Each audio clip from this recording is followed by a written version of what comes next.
Super flat set. Mukhang kailangan nga natin tanggalin tong dalawang bukol. Itong bukol sa gitna. Bali ito yung ikakat natin tapos ilagay natin dito sa ating flat set para hindi naman masyadong masakit sa puwit. Yo, what's up mga choy? Magandang araw sa inyo lahat dyan. So for today's content mga choy, gagawa tayo ngayon ng super flat set. Magdi-DIY na naman tayo ngayon. At yung gagawin natin mga choy, JRP super flat set yung gagawin natin. Nakabili ako dito ng second hand na upuan ng motor mga choy, pang Raider 150. Nabili ko lang siya ng 250 pesos. Then nakabili din ako sa Shopee ng JRP set cover mga choy ito. Ayan, medium yung size, pang Raider. Maganda siya mga choy, maganda yung tila niya. Tapos yung print, hindi siya printed, talagang tinahi siya talaga. Meron na siyang tahi sa gilid. Tapos yung print niya, tinahi talaga. Ayan. Dito meron din yung tahi. So ayan siya. Tapos meron pa siyang ano dito, nakalagay na JRP sa gilid. Yan. Nabili ko to sa lagang 450 pesos mga choy sa Shopee. Ito yung shop na nabilhan ko. Kung gusto nyo umorder kayo mga choy. Legit po yan si Busing.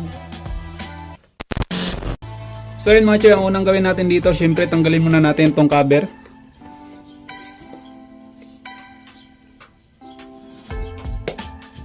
Fast forward ko na lang mga choy para mabilis matapos.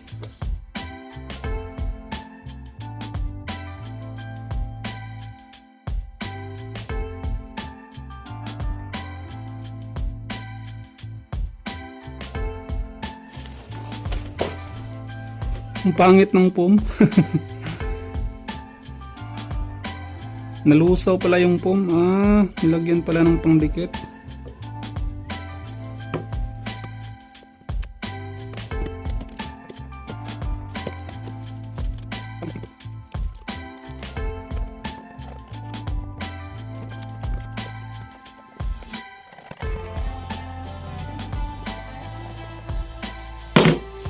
Kaya na mga choy, maya na lang natin to linisin.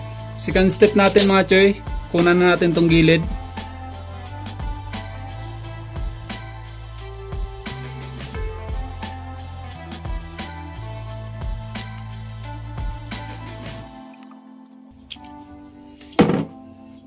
Ayan na, meron na siyang marking. So pwede na natin to tabasin.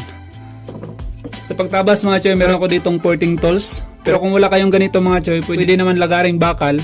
Nung unang ginawa nating flat set, lagaring bakal lang yung gamit natin doon.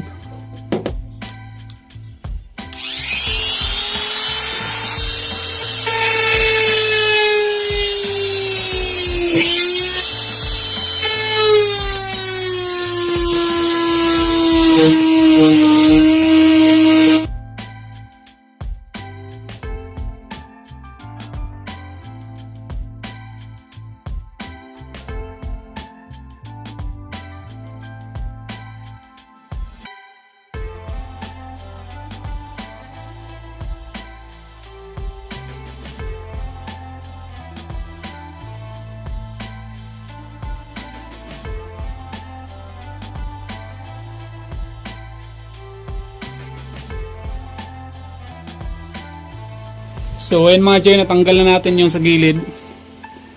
Ayan, naging flat set na siya. So ang susunod na tanggalin natin, ito naman, itong bumukol, ito tsaka ito, then ito, tanggalin na rin natin to, itong mga bukol-bukol.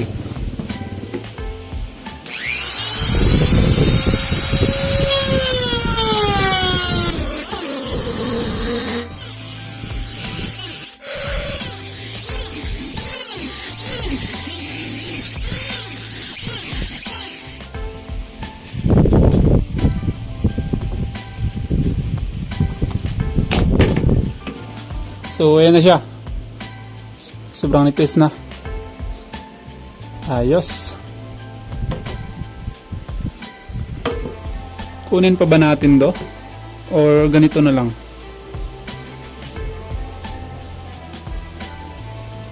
Ayun mga choy, mamaya na lang natin to kunin tong dalawang bukol. Linisin muna natin tong mga tinabas natin para makita natin mamaya kung kailan pa ba natin to kunin tong dalawa. Tapos ito yung gamitin natin pang linis.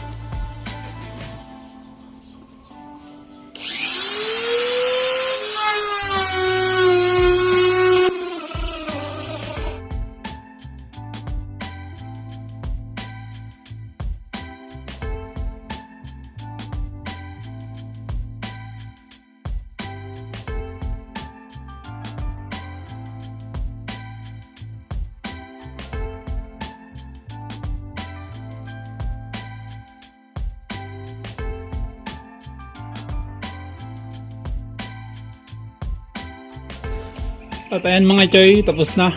Nalinis na natin yung tinabasa natin.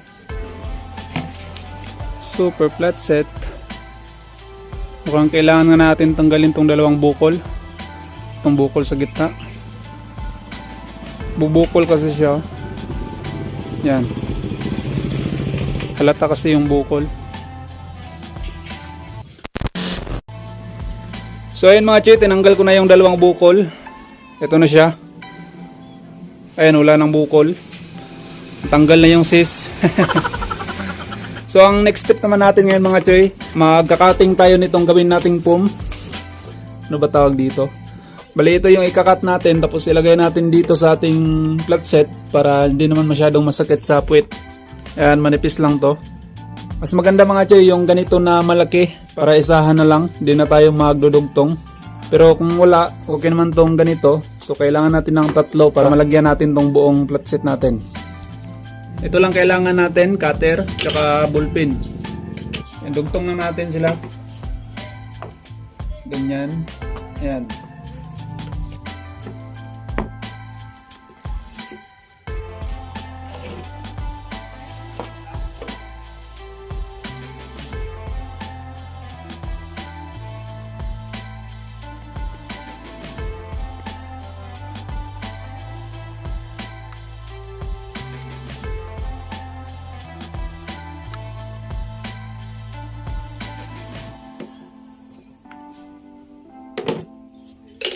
So ayun siya mga choy, yan yung ikakat natin. Sa pagcutting natin mga choy, medyo ipa-slant lang natin ng konti, ganyan.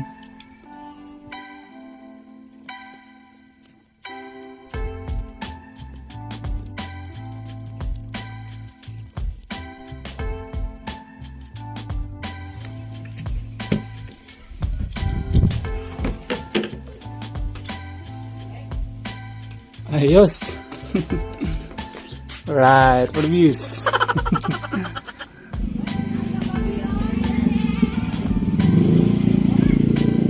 So lagyan natin to ng rugby dito sa plastic. Tapos itong mga dinugtungan natin. Yan, para sa pagkabit ng seat cover mamaya, di siya nagagalaw.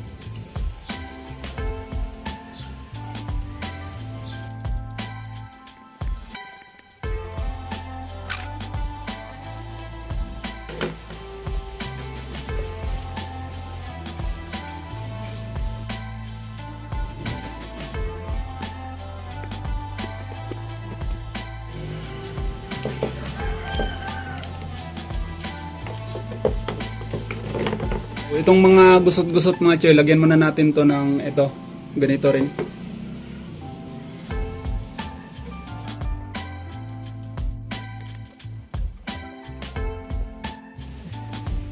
Ayan mga choy, ito naman yung ilagay natin.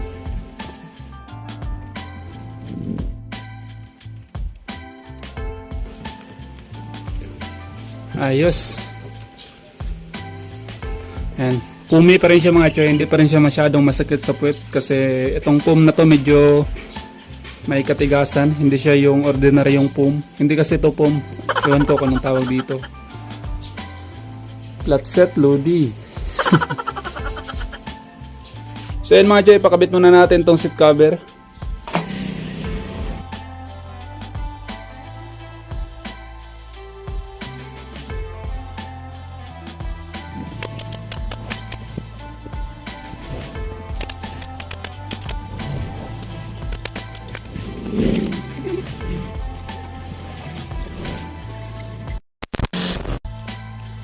Yun mga choy, tapos na. Ito na yung kinalabasan. Napakaangas. Super flat set, Lodi. Carbon, Lodi. Ganda ng paggagawa natin mga choy. Pero pumi siya na super flat set mga choy. Ayan o. Itong ganitong texture mga choy, hindi to masakit sa puwet. Mas maganda to ilagay sa mga super flat set mga choy kumpara sa PUM. Carbon, Lodi. So ayun mga choy, kabit na natin.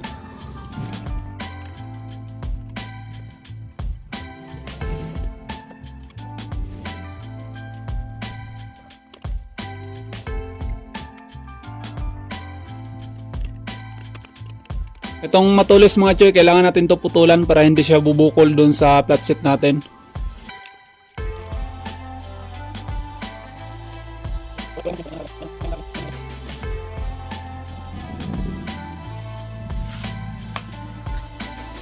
Ayan siya mga choy. Ayos. Yan o.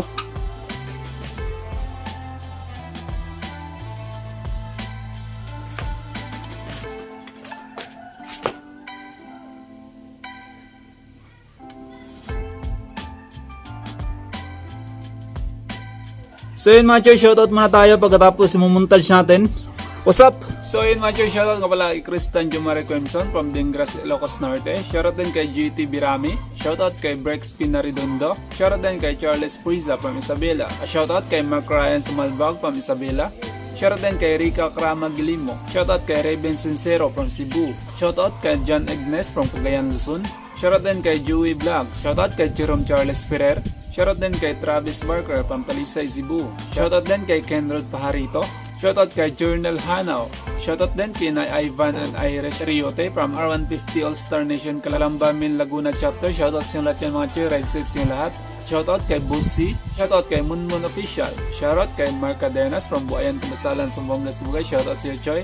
Shoutout kay Gian Daliwanag. Shoutout din kay Alhasser Kama from Ipil, Sumbonga, Sibugay. Shoutout kay Jipoy Oigo. Shoutout kay Angel Bumatay from San Jose Occidental, Mindoro. Shoutout kay Princeyan si Chico at sa Wawang Works. Shoutout sa lahat yan mga choy, ride safe sa lahat. Shoutout kay Arthur De Los Santos. Shoutout din kay Fred Nadua from Aklan. Shoutout kay Richard Guerrero Catalan from Iloilo. Shoutout din kay Nerjan from Norsagaray. And for the last mga choy, shoutout nga pala kay Derms Rubinos from XBC Ipil Chapter. Shoutout sa lahat yan mga choy, ride safe. So yun lang muna mga choy. Syempre sa mga hindi pa nakapag-subscribe dyan, mag-subscribe na kayo at i-click nyo na rin ang notification bell para ma-update kayo sa mga susunod nating video. Ride safe sa lahat mga choy. Peace!